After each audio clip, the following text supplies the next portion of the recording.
Hi అండి. మరి మాదైతే శుక్రవారం పూజ అయితే కంప్లీట్ అయిందండి. నేనైతే ప్రతి వారం శుక్రవారం పూజ అయితే చేసుకుంటానని మీకైతే చెప్పాను. మరి ఎలా చేసుకోవాలని తీటంగా చెప్తానని చెప్పానండి. మరి ఈరోజైతే చెప్తున్నాను.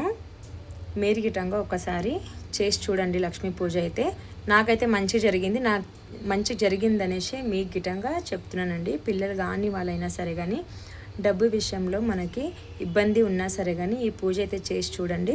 ఒక సంవత్సరం అయితే చేయాలండి. సంవత్సరం తర్వాత అయితే నెక్స్ట్ మనం ఏం చేయాలనేది మీకైతే చెప్తాను ఫ్రెండ్స్. ఇప్పుడైతే ఆ పూజ అయితే కంపల్సరీగా మీరైతే చేసి చూడండి ఒక్కసారి. మరి ఎలా చేసుకోవాలో మీకైతే చూపిస్తాను రండి.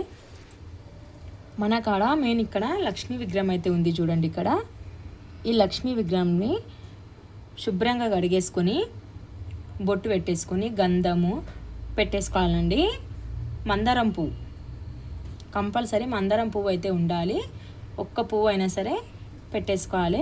ఓం సర్వమంగళాయే నమః, ఓం సర్వమంగళాయే నమః అనుకుంటూ ఈ మందారం పువ్వు పెట్టేసుకొని బొట్టు పెట్టేసుకున్నప్పుడు మనమైతే ఆ మంత్రం అయితే అనాలండి.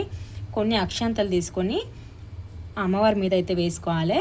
నెయ్యి దీపం పెట్టేసుకోవాలండి. నెయ్యి దీపం పెట్టేసుకొని ఆరతి ఇచ్చుకోవాలి. లాస్ట్కి మనము ఇచ్చుకున్నాక 108 సార్లు ఓం సర్వమంగళాయే నమః, ఓం సర్వమంగళాయే నమః అనేసి ఆ మంత్రం అయితే 108 సార్లు అయితే అనాలండి. ఆ తర్వాత మనం ధూపం గీపం ఏదైనా ఉంటే వేసుకోవాలి. ఆ తల్లిని మనస్ఫూర్తిగా మనము నమ్మితే ఆ తల్లి అనుగ్రహం గిటంగా మన మీద అయితే ఉంటుందండి. కంపల్సరీ తప్పకుండా నాకైతే మంచిగా జరిగిందనేసి మీకైతే చెప్తున్నాను. తప్పకుండా మీటంగా ఒక్కసారి ఈ పూజ అయితే చేసి చూడండి. మరి ఎలా చేసుకోవాలనేది చెప్పేశాను కదండి. మరి లాస్ట్ 1 year అయినాక ఎలా చేసుకోవాలనేది, ఎలా ముగించుకోవాలి పూజ అనేది మీకైతే నెక్స్ట్ వీడియో పెడతానండి.